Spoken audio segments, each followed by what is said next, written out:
Hello friends, science അക്കാദമിയുടെ online ക്ലാസ്സുകളിലേക്ക് സ്വാഗതം. അപ്പോൾ ഇന്ന് 10 CBSEയുടെ രണ്ടാമത്തെ ചാപ്റ്ററായ ആസിഡ് ബേസസ് ആൻഡ് സാൾട്ട് അതിൻ്റെ രണ്ടാമത്തെ ക്ലാസ്സാണ് നമ്മളിന്ന് സ്റ്റാർട്ട് ചെയ്യുന്നത്. അപ്പോൾ ഓൾറെഡി കഴിഞ്ഞ ക്ലാസ്സുകളിൽ നമ്മൾ ഒരുപാട് ടോപ്പിക്കുകൾ കവർ ചെയ്തു. അപ്പോൾ നമുക്കിത് രണ്ടാമത്തെ ക്ലാസ്സിൻ്റെ ടോപ്പിക്കിലേക്ക് പോകുന്നതിനേക്കാൾ മുമ്പ് എന്തെല്ലാം ടോപ്പിക്സ് ആണ് കഴിഞ്ഞ ക്ലാസ്സിൽ കവർ ചെയ്തതെന്ന് റിവൈൻഡ് ചെയ്തിട്ട് പുതിയ ടോപ്പിക്സിലേക്ക് കടക്കാം. അപ്പോൾ നമ്മൾ ഒന്നാമത്തെ ക്ലാസ്സിൽ ആസിഡുകളുടെയും ബേസുകളുടെയും കോമൺ ആയിട്ടുള്ള പ്രോപ്പർട്ടീസിനെ കുറിച്ച് ഡിസ്കസ് ചെയ്തിരുന്നു. അപ്പൊ അതിന്റെ ടേസ്റ്റ്, സോർ ടേസ്റ്റ് അല്ലെങ്കിൽ ബിറ്റർ, അത്തരം ടേസ്റ്റുകളെ കുറിച്ച് പറഞ്ഞിരുന്നു. അതുപോലെ ആസിഡുകളിലും ബേസുകളിലുള്ള കോമൺ ഫാക്ടർ വളരെ ഇമ്പോർട്ടന്റ് ആയ ടോപ്പിക് ആണത്. ഇപ്പൊ ഇൻ കേസ് പറയുകയാണെങ്കിൽ ആസിഡുകളിലെ കോമൺ ഫാക്ടർ ആയിരുന്നു ഹൈഡ്രജൻ അയോൺസ് എന്ന് പറയുന്നത്, അല്ലെങ്കിൽ നമ്മുടെ H+ അയോൺസ് എന്ന് പറയുന്നത്. അതുപോലെ ബേസുകളിലെ കോമൺ ഫാക്ടർ OH- അയോൺസ്. ഇത് രണ്ടും വളരെ വളരെ ഇമ്പോർട്ടന്റ് ആയ ടോപ്പിക്സ് ആണ്. അതിനുശേഷം നമ്മൾ ഇൻഡിക്കേറ്റേഴ്സിനെ കുറിച്ച് ഡിസ്കസ് ചെയ്തു. ഇൻഡിക്കേറ്റേഴ്സ് എന്ന് പറയുമ്പോൾ 3 ഇൻഡിക്കേറ്ററിനെ കുറിച്ചാണ് നമ്മൾ പറഞ്ഞിരുന്നത് അല്ലെ. ഫിനോഫ്തലിൻ, മീഥൈൽ ഓറഞ്ച്, അതുപോലെ തന്നെ യൂണിവേഴ്സൽ ഇൻഡിക്കേറ്റർ എന്നറിയപ്പെടുന്ന pH. എന്താണ് ഇൻഡിക്കേറ്റർ? ഇൻഡിക്കേറ്റർ എന്ന് പറഞ്ഞു കഴിഞ്ഞാൽ ഒരു സൊല്യൂഷൻ അസിഡിക് ആണോ, ബേസിക് ആണോ, അതോ അത് ന്യൂട്രൽ സൊല്യൂഷൻ ആണോ എന്ന് കണ്ടെത്തുന്ന, അതിന് നമ്മളെ ഹെൽപ്പ് ചെയ്യുന്ന സബ്സ്റ്റൻസിനെ പറയുന്ന പേരാണ് എന്ത്? ഇൻഡിക്കേറ്റർ എന്ന് പറയുന്നത്. അതിന്റെ 3 എക്സാമ്പിൾസ് ആണ് ഞാൻ പറഞ്ഞത്. ഇത് ഫിനോഫ്തലിൻ, മീഥൈൽ ഓറഞ്ച്, അതുപോലെ തന്നെ pH. അതിൽ ഫിനോഫ്തലിൻ എങ്ങനെ വർക്ക് ചെയ്യുന്നു? നമ്മളൊരു സൊല്യൂഷനിലേക്ക് എന്തോ ആഡ് ചെയ്യുകയാണെങ്കിൽ, ഫിനോഫ്തലിൻ ആഡ് ചെയ്യുകയാണെങ്കിൽ ആ സൊല്യൂഷൻ കളർലെസ് ആയിട്ട് തന്നെ ഇരിക്കുകയാണെങ്കിൽ ആ സൊല്യൂഷൻ എന്തായിരിക്കും? ആസിഡിക്കോ ന്യൂട്രലോ ആയിരിക്കും. മനസ്സിലായോ? അതുപോലെ തന്നെ നമ്മൾ ഫിനോഫ്തലിൻ ആഡ് ചെയ്യുന്ന സമയത്ത് ആ സൊല്യൂഷൻ പിങ്ക് കളറിലേക്ക് മാറുകയാണെങ്കിൽ, ആ സൊല്യൂഷൻ എന്തായിരിക്കും? ബേസിക് സൊല്യൂഷൻ ആയിരിക്കും. അതുപോലെ രണ്ടാമത്തെ ഇൻഡിക്കേറ്റർ ആയിരുന്നു മീഥൈൽ ഓറഞ്ച് എന്ന് പറയുന്നത്. മീഥൈൽ ഓറഞ്ച് എന്ന് പറയുമ്പോൾ ഒരു സൊല്യൂഷനിലേക്ക് നമ്മൾ മീഥൈൽ ഓറഞ്ച് ആഡ് ചെയ്യുകയാണെങ്കിൽ ആ സൊല്യൂഷന് 2 ചാൻസ് ഉണ്ട്, 2 കളർ കാണിക്കാനുള്ള ചാൻസ് ഉണ്ട്. ഒന്ന് യെല്ലോ കളറാണ്. ആ സൊല്യൂഷൻ കാണിക്കുന്നത് യെല്ലോ കളർ ആണെങ്കിൽ ആ സൊല്യൂഷൻ ബേസിക് സൊല്യൂഷൻ ആയിരിക്കും.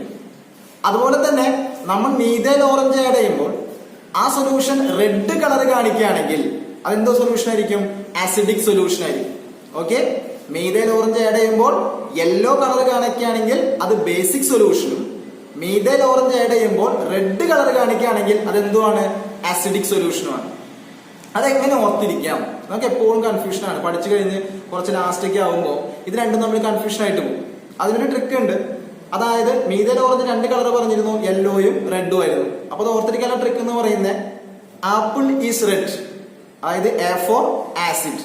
അതുപോലെ തന്നെ എന്താണ്? Banana is yellow. എന്താ ഉദ്ദേശിക്കുന്നത്? B four base. ഓക്കെ, അപ്പൊ അത് നമ്മൾ ജസ്റ്റ് പഠിക്കുകയാണെങ്കിൽ നമുക്ക് എന്ത് ചെയ്യാൻ പറ്റും? ഈ മീഥൈൽ ഓറഞ്ചിന്റെ കളർ ചേഞ്ച് അത് വെച്ചുകൊണ്ട് ആസിഡിക് ആണോ ബേസിക് ആണോ എന്ന് എങ്ങനെ കണ്ടെത്താൻ നമുക്ക് എന്ത് ചെയ്യാൻ പറ്റും? മെമ്മറൈസ് ചെയ്യാൻ പറ്റും. അപ്പൊ അടുത്ത ഇൻഡിക്കേറ്റർ യൂണിവേഴ്സൽ ഇൻഡിക്കേറ്റർ എന്നറിയപ്പെടുന്ന, അല്ലെങ്കിൽ വേൾഡ് വൈഡ് ആയിട്ട് ഒരു സൊല്യൂഷൻ അസിഡിക് ആണോ ബേസിക് ആണോ എന്നറിയാൻ നമ്മൾ ഉപയോഗിക്കുന്ന ഇൻഡിക്കേറ്റർ ആണ് ഏത്? pH ഇൻഡിക്കേറ്റർ എന്ന് പറയുന്നത്. എന്താണ് pH ഇൻഡിക്കേറ്റർ? എന്തുകൊണ്ടാണ് മറ്റു 2 ഇൻഡിക്കേറ്ററിനെക്കാട്ടിയും എന്ത് അഡ്വാൻറ്റേജ് ആണ് pH ഇൻഡിക്കേറ്ററിനുള്ളത്? നമ്മളിനി വരുന്ന ക്ലാസ്സുകളിലും ഒരുപാട് ഡിസ്കസ് ചെയ്യാൻ പോകുന്ന ടോപ്പിക്കാണ് ഏത്? pH എന്ന് പറയുന്നത്. അപ്പൊ എന്താണ് pH ഇൻഡിക്കേറ്റർ? pH എന്ന് പറയുമ്പോൾ, അല്ലെങ്കിൽ pH ഇൻഡിക്കേറ്ററിന്റെ പ്രത്യേകത ഒരു സൊല്യൂഷൻ അസിഡിക് ആണോ ബേസിക് ആണോ എന്ന് കണ്ടെത്തുന്നതിനപ്പുറം ആ സൊല്യൂഷന്റെ സ്ട്രെങ്ത് കൂടി, അസിഡിക് ആണെങ്കിൽ തന്നെ എത്രത്തോളം സ്ട്രോങ് ആയ ആസിഡ് ആണ്, ഇനി ബേസ് ആണെങ്കിൽ എത്രത്തോളം സ്ട്രോങ് ആയ ബേസ് ആണ് എന്നുകൂടി എന്തിൽ കണ്ടെത്താൻ പറ്റും? pH ഇൻഡിക്കേറ്റർ ഉപയോഗിച്ചുകൊണ്ട് കണ്ടെത്താൻ പറ്റും. ഓക്കെ, അപ്പൊ ഇതാണ് 3 നമ്മൾ കോമൺലി യൂസ് ചെയ്യുന്ന 3 ഇൻഡിക്കേറ്റർ ഇതൊക്കെയാണ്. ഇപ്പൊ ഈ ടോപ്പിക്കിന് ശേഷം നമ്മൾ കഴിഞ്ഞ ക്ലാസ്സിൽ റിയാക്ഷൻസ് ഓഫ് ആസിഡ്സിലേക്ക് പോയിരുന്നു. ആസിഡ്സിന്റെ റിയാക്ഷൻ എന്ന് പറയുമ്പോൾ എല്ലാ റിയാക്ഷൻസും അല്ല, നമുക്ക് കോമൺ ആയിട്ട് ഓർത്ത് വെക്കാൻ പറ്റുന്ന ചില റിയാക്ഷൻസ് സോർട്ട് ചെയ്തിട്ടാണ് ഈ വർഷം നമുക്ക് പഠിക്കാനുള്ളത്. അതിലൊന്ന് reaction of acid with metal. മെറ്റലുമായി ആസിഡ് എങ്ങനെ റിയാക്ട് ചെയ്യും? ഓർത്തിരിക്കേണ്ട 2 പോയിന്റേ ഉള്ളൂ. ഒന്ന്, ഏതൊരു മെറ്റലും ആസിഡുമായി റിയാക്ട് ചെയ്താൽ ആസിഡിലെ ഹൈഡ്രജനെ ആര് ഡിസ്പ്ലേസ് ചെയ്യും? ആ പറഞ്ഞ മെറ്റല് ഡിസ്പ്ലേസ് ചെയ്യും. ഓക്കെ, ആസിഡിലെ ഹൈഡ്രജനെ ആര് ഡിസ്പ്ലേസ് ചെയ്യുന്നു? ആ മെറ്റല് ഡിസ്പ്ലേസ് ചെയ്യുന്നു. അങ്ങനെ അവിടെ ഉണ്ടാവുന്ന പ്രൊഡക്റ്റില് നമ്മൾ നോട്ട് ചെയ്യേണ്ട പ്രൊഡക്റ്റ് ഏതാണ്? അവിടെ ഉണ്ടാവുന്ന പ്രൊഡക്റ്റിൽ നോട്ട് ചെയ്യേണ്ട പ്രൊഡക്റ്റ് ആണ് ഹൈഡ്രജൻ ഗ്യാസ് എന്ന് പറയുന്നത്. ഓക്കെ, അപ്പൊ ഏതൊരു മെറ്റലും ആസിഡുമായിട്ട് റിയാക്ട് ചെയ്താൽ ഏത് ഗ്യാസ് ഉണ്ടാവും? ഹൈഡ്രജൻ ഗ്യാസ് ഉണ്ടായിരിക്കും. രണ്ടാമത്തെ കൂടെ സാൾട്ട്, ഹൈഡ്രജൻ ഗ്യാസ് മാത്രമല്ല കൂടെ ആരും കൂടി ഉണ്ടാവുന്നുണ്ട്, സാൾട്ടും കൂടി ഉണ്ടാവുന്നുണ്ട്. രണ്ടാമത്തെ റിയാക്ഷൻ നിങ്ങൾ പഠിച്ചിട്ടുണ്ടായിരിക്കുക, ആസിഡും ആരും റിയാക്ട് ചെയ്യുന്നതാണ്, കാർബണേറ്റോ അല്ലെങ്കിൽ ഹൈഡ്രജൻ കാർബണേറ്റോ. അതായത് ഇപ്പോ കാർബണേറ്റ് എന്ന് പറയുമ്പോൾ CO3 ഗ്രൂപ്പ് വരുന്നതും ഹൈഡ്രജൻ കാർബണേറ്റ് എന്ന് പറയുമ്പോൾ HCO3 ഗ്രൂപ്പ് വരുന്നതാണ്. നിങ്ങൾ കഴിഞ്ഞ ക്ലാസ്സിൽ പഠിച്ചിട്ടുണ്ടായിരിക്കും.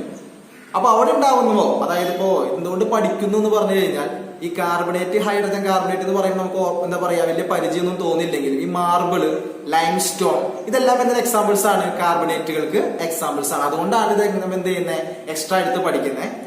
അവിടെ നിങ്ങൾ ഓർത്തിരിക്കേണ്ട പ്രൊഡക്റ്റ് എന്ന് പറയുന്നത് കാർബൺ ഡൈ ഓക്സൈഡ് ഗ്യാസ് ആണ്. ഏത് ഗ്യാസ് ആണ്? കാർബൺ ഡൈ ഓക്സൈഡ് ഗ്യാസ് ആണ്. അതായത് ഒരു മെറ്റലല്ല, കാർബണേറ്റോ ഹൈഡ്രജൻ കാർബണേറ്റോ ആരുമായി റിയാക്ട് ചെയ്താല്, നമ്മുടെ ആസിഡുമായി റിയാക്ട് ചെയ്താൽ അവിടെ ഉണ്ടാവുന്ന ഗ്യാസ് ഏതാണ്? കാർബൺ ഡൈ ഓക്സൈഡ് ഗ്യാസ് ആണ്. നമ്മളിപ്പോ രണ്ട് ഗ്യാസുകളെ കുറിച്ച് പറഞ്ഞു, ഹൈഡ്രജൻ ഗ്യാസും കാർബൺ ഡൈ ഓക്സൈഡ് ഗ്യാസും. അതില് ഹൈഡ്രജൻ ഗ്യാസും കാർബൺ ഡൈ ഓക്സൈഡ് ഗ്യാസും ഒരു പ്രാവശ്യം എക്സാം ചോദിച്ച ക്വസ്റ്റ്യൻ, എങ്ങനെ നമുക്ക് ഇവയെ തിരിച്ചറിയാം? ഉണ്ടായ ഗ്യാസ് ഹൈഡ്രജൻ ആണോ, ഉണ്ടായ ഗ്യാസ് കാർബൺ ഡൈ ഓക്സൈഡ് ആണോ? ഇതെങ്ങനെ നമുക്ക് തിരിച്ചറിയാം? ഹൈഡ്രജൻ ഗ്യാസ്, അതിനെ തിരിച്ചറിയാൻ ആ ഗ്യാസ് ഉണ്ടാവുന്ന സ്ഥലത്ത് ഒരു എന്താ പറയാ ഒരു തീപ്പെട്ടിക്കൊള്ളി കത്തിച്ചത് കാണിക്കുകയാണെങ്കിൽ എന്ത് സംഭവിക്കും? അത് പെട്ടെന്ന് എന്ത് ചെയ്യാൻ തുടങ്ങും? ബേൺ ചെയ്യാൻ തുടങ്ങും. പെട്ടെന്ന് ഒരു ആളി കത്തുന്ന ഒരവസ്ഥയിലേക്ക് പോകും. അങ്ങനെ പോകുന്നുണ്ടെങ്കിൽ ആ ഗ്യാസ് എന്തായിരിക്കും? ഹൈഡ്രജൻ ഗ്യാസ് ആയിരിക്കും. ഇനി കാർബൺ ഡൈ ഓക്സൈഡ് ഗ്യാസിനെ ടെസ്റ്റ് ചെയ്യാൻ കുറച്ചും കൂടെ നല്ലൊരു മാർഗമുണ്ട്. ഈ കാർബൺ ഡൈ ഓക്സൈഡിനെ കാൽസ്യം ഹൈഡ്രോക്സൈഡ് സൊല്യൂഷനിൽ കൂടി കടത്തിവിടാം. ഒന്ന് കേട്ടിരിക്കുക, ഇതിൽ കൂടിയാണ് കാൽസ്യം ഹൈഡ്രോക്സൈഡ് സൊല്യൂഷനിൽ കൂടി കടത്തിവിടുക, CaOH2. അങ്ങനെ കടത്തിവിടുമ്പോൾ സാധാരണ പച്ചവെള്ളം പോലെയാണ് ഇരിക്കുക ഈ കാൽസ്യം ഹൈഡ്രോക്സൈഡ് സൊല്യൂഷൻ. പക്ഷെ നമ്മൾ കാർബൺ ഡൈ ഓക്സൈഡ് ഗ്യാസ് കടത്തിവിടുമ്പോൾ അവിടെ എന്തുണ്ടാവുന്നുണ്ടെങ്കിൽ ഒരു വൈറ്റ് മിൽക്കി കളർ ഉണ്ടാവുന്നുണ്ടെങ്കിൽ, നമുക്ക് പറയാം നമ്മൾ കടത്തിവിട്ട ഗ്യാസ് ഏതാണ്? കാർബൺ ഡൈ ഓക്സൈഡ് ഗ്യാസ് ആണ്. അപ്പൊ ഇത് രണ്ടും ഒന്ന് ഓർത്ത് വെക്കുക. അതിനുശേഷം reaction of acid with metal oxide പഠിച്ചിട്ടുണ്ടായിരിക്കും. അതുപോലെ തന്നെ റിയാക്ഷൻ ഓഫ് ആസിഡ് വിത്ത് എന്താണ് നോൺ മെറ്റൽ ഓക്സൈഡ്സ് പഠിച്ചിട്ടുണ്ടായിരിക്കും. ഇത് രണ്ടും പഠിക്കുന്നതിന് മുമ്പ് നമ്മൾ പഠിക്കേണ്ട ഒരു റിയാക്ഷൻ ആണ് reaction of acid and base എന്ന് പറയുന്നത്. ജസ്റ്റ് റിവൈൻഡ് ചെയ്യുന്ന ക്ലാസ് എന്താണ് എടുത്തത് അതൊന്നും നമ്മൾ ഓർക്കുകയാണ് അല്ലെ. Neutralisation, reaction of acid and base, അതിനെ പറയുന്ന ഒരു പേരാണ് എന്ത്? Neutralisation reaction. എന്താണ് neutralisation reaction? The reaction of acid and base to form, ഏറ്റവും ഇമ്പോർട്ടന്റ് പോയിന്റ് ആണ് to form. ഏതാ? salt and water. ആസിഡും ബേസും പ്രവർത്തിച്ച് എന്തുണ്ടാവുക? സാൾട്ടും വാട്ടറും ഉണ്ടാവുന്ന റിയാക്ഷനെ പറയുന്ന പേരാണ് എന്ത്? ന്യൂട്രലൈസേഷൻ. ഈ റിയാക്ഷനുമായിട്ട് സിമിലർ ആണ് ഏത് റിയാക്ഷനും? ആസിഡും ആരും പ്രവർത്തിക്കുന്ന മെറ്റൽ ഓക്സൈഡിന്റെ ആ റിയാക്ഷൻ എന്താണ്? Similar to neutralisation. Same reaction, same product ആയിരിക്കും. ഏതായിരിക്കും? സാൾട്ടും വാട്ടറും ആയിരിക്കും. അപ്പൊ ഇത്രയും കാര്യങ്ങളാണ് നമ്മൾ കഴിഞ്ഞ ക്ലാസ്സുകളിൽ എന്ത് ചെയ്തിരുന്നത്? ഡിസ്കസ് ചെയ്തിരുന്നത്.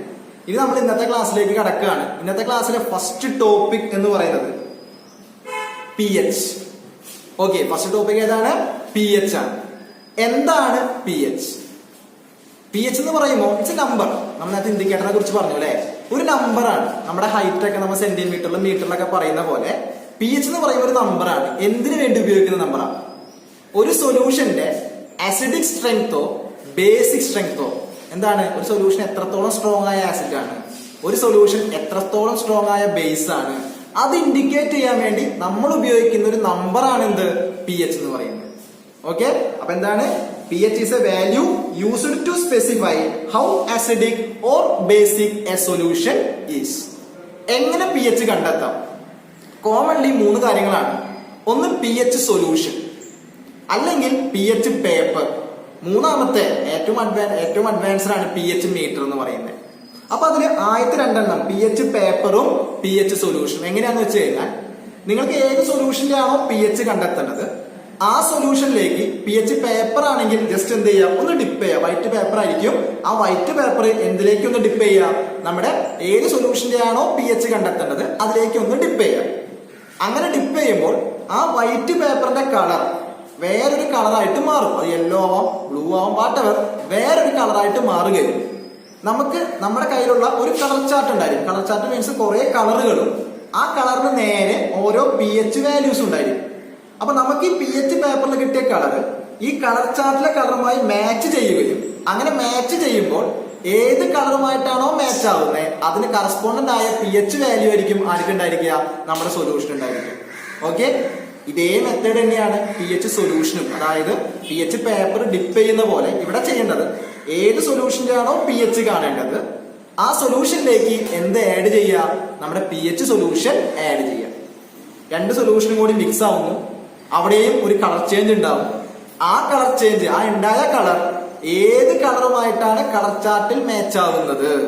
ബ്ലൂ ആണെങ്കിൽ കളർ ചാർട്ടിലെ ബ്ലൂ നോക്കുക, ആ ബ്ലൂവിന് കറസ്പോണ്ടന്റ് ആയ pH വാല്യൂ എത്രയാണോ അങ്ങനെ നോക്കുന്നതാണ് എങ്ങനെ pH പേപ്പറും pH സൊല്യൂഷനും വെച്ചുകൊണ്ട് നമ്മൾ എന്ത് കണ്ടെത്തുന്നത്, നമ്മുടെ ഒരു സൊല്യൂഷന്റെ pH കണ്ടെത്തുന്നത്. ഇനി pH കണ്ടെത്തി കഴിഞ്ഞാൽ എങ്ങനെ അത് അസിഡിക് ആണോ ബേസിക് ആണോ അല്ലെങ്കിൽ എന്താണ് ന്യൂട്രൽ ആണോ എന്ന് എങ്ങനെ കണ്ടെത്താം. അതിന് pH സ്കെയിൽ എന്ന് പറഞ്ഞ സെറ്റപ്പ് ഉണ്ട്. pH സ്കെയിൽ എന്ന് പറഞ്ഞാൽ 0 തൊട്ട് 14 വരെയാണ് എന്തുണ്ടായിരിക്കുക, ഡിജിറ്റ്സ് ഉണ്ടായിരിക്കുക. 0 തൊട്ട് 14 വരെയാണ് pH സ്കെയിലിൽ എന്തുണ്ടായിരിക്കുക, ഡിജിറ്റ്സ് ഉണ്ടായിരിക്കുക. അതിന്റെ സെന്റർ പോയിന്റ് 7 ആയിരിക്കും. 7 ആണ് pH എങ്കിൽ ഒരു സൊല്യൂഷന്റെ pH എത്ര കിട്ടാണ്, 7 കിട്ടാണെങ്കിൽ ആ സൊല്യൂഷൻ എന്തായിരിക്കും, ഒരു ന്യൂട്രൽ സൊല്യൂഷൻ ആയിരിക്കും. നമുക്ക് കാണാൻ പറ്റും, നമ്മുടെ പിക്ചറിൽ കാണാൻ പറ്റും. എന്താണ് ആ പിക്ചറിൽ നിങ്ങൾക്ക് കാണാം, 7 ആണ് കിട്ടുന്നതെങ്കിൽ ആ സൊല്യൂഷൻ ന്യൂട്രൽ ആയിരിക്കും. 7 ലെഫ്റ്റിലേക്ക് പോകുമ്പോൾ, അതായത് ഇപ്പോ 6 ആവാം, 5 ആവാം, 4 ആവാം, 7 താഴെ അങ്ങോട്ട് പോവുകയാണെങ്കിൽ ആ സൊല്യൂഷൻ അസിഡിക് ആയിരിക്കും. 7 റൈറ്റിലേക്ക് പോവുകയാണെങ്കിൽ 8, 9, 10 അങ്ങനെ പോവുകയാണെങ്കിൽ ആ സൊല്യൂഷൻ എന്തായിരിക്കും, ബേസിക് ആയിരിക്കും. ഓർത്ത് വെക്കുക, 7 ആണെങ്കിൽ ന്യൂട്രൽ, 7 താഴെയാണെങ്കിൽ അസിഡിക്, 7 മേലെയാണെങ്കിൽ pH 7 മേലെയാണെങ്കിൽ ആ സൊല്യൂഷൻ എന്തായിരിക്കും, ബേസിക് ആയിരിക്കും. അപ്പോ ഇനി pH നെ കുറിച്ച് പറയുമ്പോൾ അറിഞ്ഞിരിക്കേണ്ട ഒരു കാര്യം, ഒരു സൊല്യൂഷന്റെ pH എന്ന് പറയുന്നത് ആ സൊല്യൂഷനിലെ ഹൈഡ്രജൻ അയോൺസിന്റെ എണ്ണത്തിനെ ഡിപ്പെൻഡ് ചെയ്തിരിക്കും.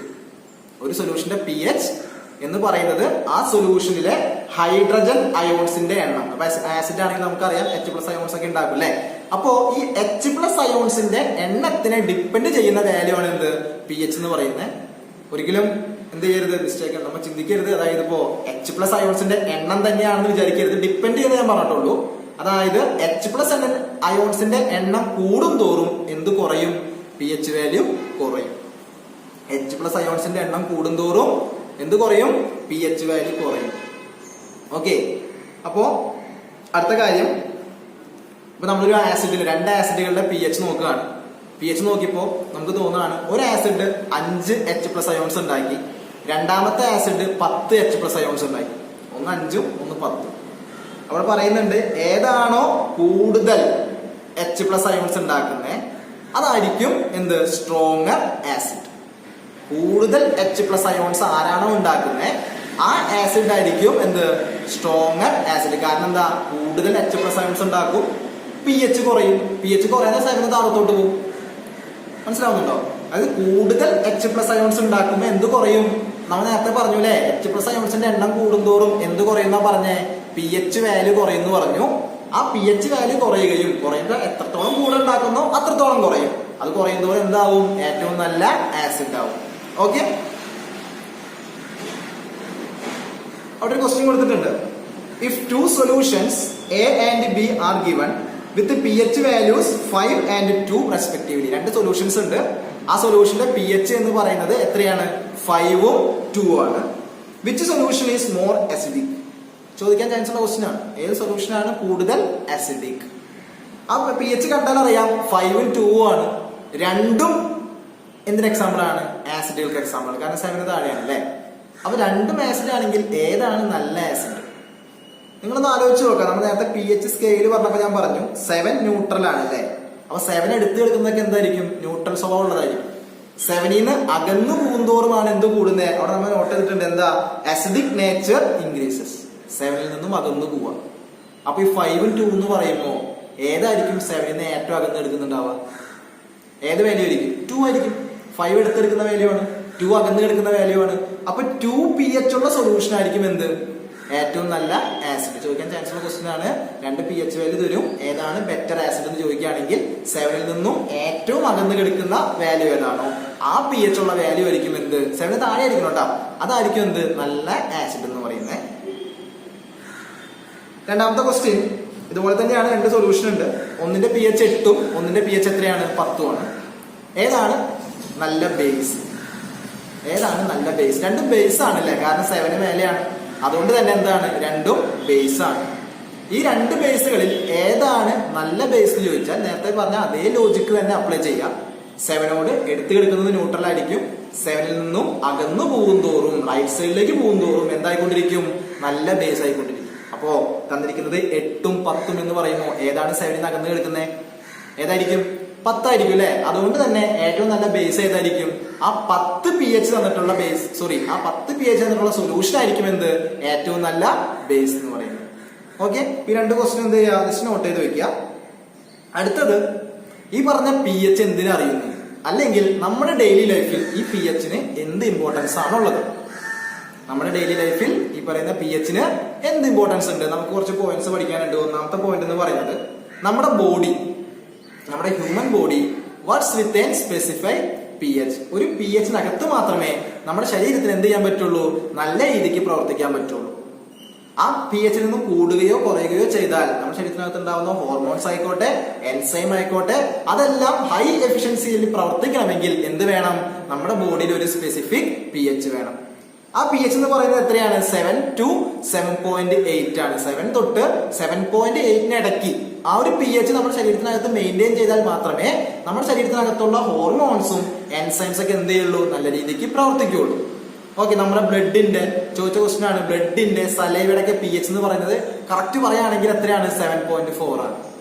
നമ്മുടെ ബ്ലഡിന്റെയും സലൈവയുടെ പി എച്ച് എത്രയാണ്? 7.4 ആണ്. ഓക്കെ, അപ്പൊ അതൊരു ഇമ്പോർട്ടൻസ് ആണ്. രണ്ടാമത്തെ, അനിമൽസ് കഴിഞ്ഞ് നമ്മുടെ ഹ്യൂമൻ ബോഡി കഴിഞ്ഞ അടുത്തത് പ്ലാന്റ്സിലേക്ക് പോവാം. Plants require A specific P H range for their healthy growth. അതായത് നമ്മുടെ പ്ലാന്റ്സ് വളരണമെങ്കിൽ എന്ത് വേണം? കറക്റ്റ് ആയിട്ട് പി എച്ച് വേണം. എവിടെ? മണ്ണില്. മനസ്സിലാവുന്നില്ലേ? ഇപ്പൊ എത്രയാ? 6 to 7 പറയുന്നത്. അതായത് നമ്മുടെ മണ്ണിൽ എത്ര വേണം? 6 തൊട്ട് 7 വരെ ഇടയിൽ ഒരു പി എച്ച് വരെയുള്ള മണ്ണായിരിക്കണം. ആ മണ്ണായാൽ മാത്രമേ നമുക്ക് എന്ത് ചെയ്യാൻ പറ്റുള്ളൂ, കറക്റ്റ് ആയിട്ട് പ്ലാന്റ്സ് ഒക്കെ എന്ത് ചെയ്യാൻ പറ്റുള്ളൂ, കൾട്ടിവേറ്റ് ചെയ്യാൻ പറ്റുള്ളൂ. അതുകൊണ്ടാണ് ഒരു കൃഷിയൊക്കെ തുടങ്ങുന്നതിനെക്കാട്ടി മുമ്പ്, ഇപ്പൊ നമ്മളൊരു കൃഷി തുടങ്ങാൻ തീരുമാനിക്കുകയാണല്ലേ, നമുക്കറിയാം ജോലിയൊക്കെ ഇല്ലാത്ത സമയമാണ്, നമ്മൾ കൃഷി ചെയ്യാൻ തീരുമാനിക്കുകയാണെങ്കിൽ ആ കൃഷി ചെയ്യാൻ നമ്മൾ പറമ്പിലേക്ക് പോകുമ്പോൾ നേരെ കയറി എന്ത് ചെയ്യാൻ പാടില്ല, കൃഷി ചെയ്യാൻ പാടില്ല. എന്ത് ചെയ്യണം? നമ്മുടെ പറമ്പിലെ മണ്ണ് ആദ്യം കൊണ്ട് ടെസ്റ്റ് ചെയ്യണം. ടെസ്റ്റ് ചെയ്യുമ്പോൾ ശ്രദ്ധിക്കേണ്ട ഒരു കാര്യമാണ് എന്ത്? P H. ആ പി എച്ച് ഈ പറഞ്ഞ റേഞ്ചിലൊക്കെ ഉണ്ടെങ്കിൽ മാത്രമേ നമുക്ക് എന്ത് ചെയ്യാൻ പറ്റുള്ളൂ, കൃഷി ചെയ്യാൻ പറ്റുള്ളൂ. ഇനി റേഞ്ചിൽ ഇല്ല, ഒരു 5 ആണെന്ന് ആലോചിക്കുക, അല്ലെങ്കിൽ ഒരു 4 ആണ്, എന്താ അസിഡിക് ആണല്ലേ നമ്മുടെ മണ്ണ്, നമ്മൾ എന്ത് ചെയ്യും? കൃഷി ചെയ്യാണ്ടിരിക്കുവോ? ഇല്ല. എന്ത് ചെയ്യണം? നമുക്ക് തിരിച്ചു കൊണ്ടുവരാം. തിരിച്ച് എങ്ങോട്ട് കൊണ്ടുവരാം? നമ്മുടെ എന്തിലേക്ക് കൊണ്ടുവരാം? പറഞ്ഞ റേഞ്ചിലേക്ക് കൊണ്ടുവരാം. അതിന് നമുക്ക് അപ്ലൈ ചെയ്യാൻ പറ്റിയ റിയാക്ഷൻ ആണ് എന്ത്? ന്യൂട്രലൈസേഷൻ. അതായത് നമ്മുടെ മണ്ണിലേക്ക് എന്തെങ്കിലും ബേസ് ആഡ് ചെയ്യുകയാണെങ്കിൽ, ഓൾറെഡി നമ്മുടെ മണ്ണ് അസിഡിക് ആണല്ലേ, നമ്മൾ കുറച്ച് ബേസ് ആഡ് ചെയ്യാം. അങ്ങനെ ബേസ് ആഡ് ചെയ്യുമ്പോൾ എന്ത് സംഭവിക്കും? ന്യൂട്രലൈസേഷൻ നടന്നിട്ട് പി എച്ച് ബേസിക് ആവും. കയറി വന്ന് ഏത് റേഞ്ചിലേക്ക് വരും? 6 to 7 വരും. അത് എന്തിന്റെ ആപ്ലിക്കേഷൻ ആണ്? അപ്പോൾ ന്യൂട്രലൈസേഷന്റെ ആപ്ലിക്കേഷൻ ആണ്. ഓക്കെ, ഞാൻ ഒന്നുകൂടി പറഞ്ഞു. പ്ലാന്റ്സ് വേണമെങ്കിൽ, പ്ലാന്റ്സ് അല്ലെങ്കിൽ വളരണമെങ്കിൽ എന്ത് വേണം? കറക്റ്റ് ആയിട്ട് പി എച്ച് വേണം. അത് അറൌണ്ട് എത്രയാണ്? 6 to 7 ആണ്. തേർഡ് പോയിന്റ്, നമ്മുടെ ഡൈജസ്റ്റീവ് സിസ്റ്റം, നമ്മുടെ സ്റ്റൊമക്ക് അല്ലെ, നമ്മളുടെ ഫുഡൊക്കെ കഴിച്ചാല് എങ്ങോട്ട് പോകും? സ്റ്റൊമക്കിലേക്ക് പോകും. സ്റ്റൊമക്കിൽ പോയി കഴിഞ്ഞാൽ നമ്മുടെ ഡൈജഷൻ നടക്കും. ഡൈജഷനില് നമുക്കറിയാം നമ്മുടെ സ്റ്റൊമക്കിനകത്ത് ഉണ്ടാകുന്ന ആസിഡ് ഉണ്ട്, ഹൈഡ്രോക്ലോറിക് ആസിഡ്. അതുകൊണ്ട് തന്നെ നമ്മുടെ സ്റ്റൊമക്കിനകത്ത് എന്ത് പി എച്ച് ആയിരിക്കും? ഒരു അസിഡിക് പി എച്ച് ആയിരിക്കും. ഓക്കെ, ആ അസിഡിക് പി എച്ച് മെയിൻറ്റെയിൻ ചെയ്യണം. എന്നാലാണ് ഫുഡ് കറക്റ്റായിട്ട് എന്ത് ആവുള്ളൂ, ഡൈജസ്റ്റ് ആവുള്ളൂ.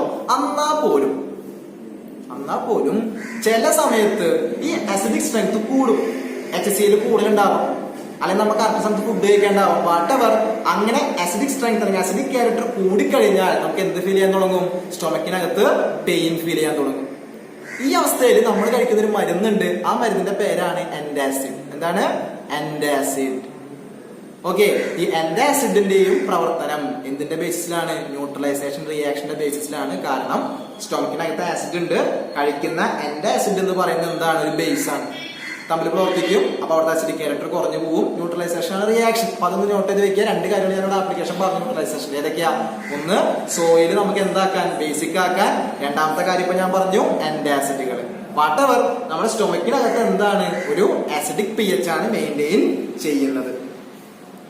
അടുത്തത് pH change as the cause of tooth decay. നമ്മുടെ പല്ല് നശിച്ചു പോവാ, അല്ലെങ്കിൽ പല്ലിന്റെ ചുറ്റുമുള്ള ഇനാമൽ നശിച്ചു പോവാൻ, പല്ലിന്റെ ചുറ്റുമുള്ള ഇനാമൽ നശിച്ചു പോവാൻ എന്ത് കാരണമാവുന്നുണ്ട്? നമ്മുടെ ഈ പറഞ്ഞ pH ന് ബന്ധമുണ്ട്. അത് വേറെ ഒന്നുമല്ല, നമുക്കറിയാം നമ്മുടെ സലൈവയുടെ pH എന്ന് പറയുന്നത് എത്രയാണ്? ഞാൻ നേരത്തെ പറഞ്ഞത് 7.4 ആണ് പറഞ്ഞല്ലേ. അപ്പൊ പിന്നെ എങ്ങനെയാണ് നമ്മുടെ മൗത്തിനകത്തെ pH വാല്യൂ 5 എത്രയാ? 5-നേക്കാട്ടും താഴെ പോയാൽ, 5.5-നേക്കാട്ടിയും താഴെ പോവാണെങ്കിൽ അവിടെ എന്ത് സ്റ്റാർട്ട് ചെയ്യും? ടൂത്ത് ഡീകേ സ്റ്റാർട്ട് ചെയ്യും, ഇനാമൽ നശിക്കാൻ തുടങ്ങും. ഓക്കെ, എന്താ കാരണം എന്ന് വെച്ച് കഴിഞ്ഞാല് സാധാരണ വെള്ളവുമായിട്ട് ആര് പ്രവർത്തിക്കില്ല? നമ്മുടെ ഇനാമൽ പ്രവർത്തിക്കില്ല, ഡിസോൾവ് ചെയ്യില്ല. പക്ഷേ ഈ പറഞ്ഞ pH 5.5 താഴെ പോവാണെങ്കിൽ പതുക്കെ പതുക്കെ ആര് നശിക്കാൻ തുടങ്ങും? ഇനാമല് എന്താ പറയാ, പതുക്കെ പതുക്കെ അതിന്റെ നാശം ഇങ്ങനെ പതുക്കെ പതുക്കെ തുടങ്ങും. അപ്പൊ നമുക്ക് ഓൾറെഡി ഉണ്ടാവുന്ന ഒരു സംശയമാണ്, സാറ് നേരത്തെ പറഞ്ഞു നമ്മുടെ ശരീരത്തിനകത്ത് അല്ലെങ്കിൽ നമ്മുടെ സലൈവയുടെ pH എന്ന് പറഞ്ഞാൽ എത്രയാണ്? 7.4 ആണ്. പിന്നെ ഈ മൗത്തിൽ എങ്ങനെയാണ് pH 5.5 താഴെ പോകുന്നത്? അതിന് കാരണം നമ്മൾ തന്നെയാണ്. നമ്മൾ കഴിക്കുന്ന ഫുഡിന്റെ റിമൈനിങ്സ് നമ്മുടെ വായലിരിക്കുകയാണെങ്കിൽ, മൗത്തിലിരിക്കുകയാണെങ്കിൽ അവിടെയുള്ള ചില ബാക്ടീരിയാസ് അതുമായി പ്രവർത്തിക്കും.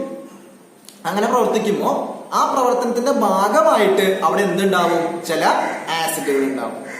ഓക്കെ, ആ പ്രവർത്തനത്തിന്റെ ഭാഗമായിട്ട് അവിടെ എന്തുണ്ടാവുന്നു?